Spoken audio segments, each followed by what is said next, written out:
Alors la voiture intelligente, on en entend beaucoup parler un peu partout.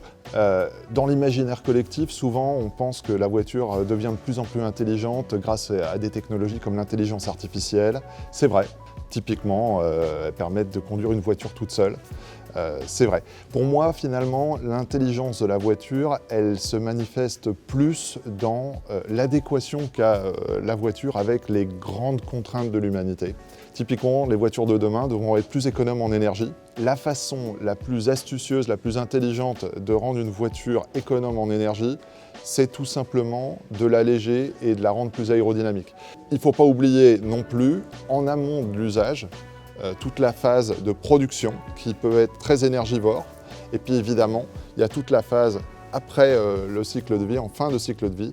Il faut que tous ces matériaux ne finissent pas dans des décharges, il faut qu'ils s'inscrivent dans une économie circulaire. Voilà. Et pour moi, c'est ça, la voiture intelligente de demain. Ce dont on se rend compte, c'est que la clé du succès, elle consiste à multiplier les compétences, à croiser les approches, les incidences et donc d'avoir des approches multipartenaires.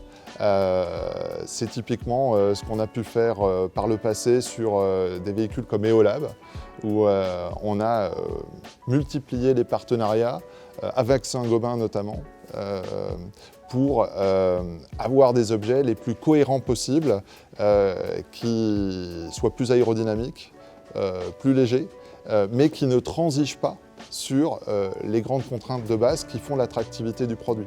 Une des choses qu'on a très bien réussi sur Eolab, c'est la surface vitrée. Toutes les surfaces vitrées. Avec Saint-Gobain, nous avons développé un vitrage 30% plus léger, grâce à tout simplement en amincissant le pare-brise et les vitrages latéraux. Et le tout évidemment sans transiger aucunement sur les qualités acoustiques, les qualités de sécurité de ce vitrage-là. Et ça, c'est très compliqué à faire. On a également, à travers les accostages entre le pare-brise et les montants de baie, on a réussi également à réduire la traînée aérodynamique de la voiture, donc améliorer la pénétration dans l'air. Donc voilà, c'est toutes sortes de compromis sur plusieurs axes, allègement aérodynamique que nous avons réussi simplement avec cette dimension vitrage.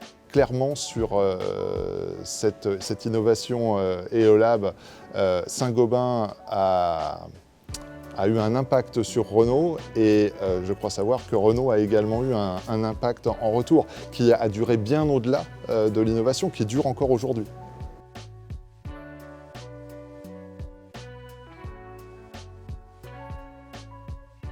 Alors clairement, ces derniers temps, on est en train de vivre une rupture, en tout cas un basculement de modèle économique. Pendant tout le XXe siècle, finalement, la voiture a été essentiellement un objet de possession. Aujourd'hui, on voit que une partie en tout cas peut devenir un objet usage, c'est-à-dire finalement que certains véhicules seront utilisés pour nous emmener d'un point A à un point B sans qu'on en ait la possession finalement.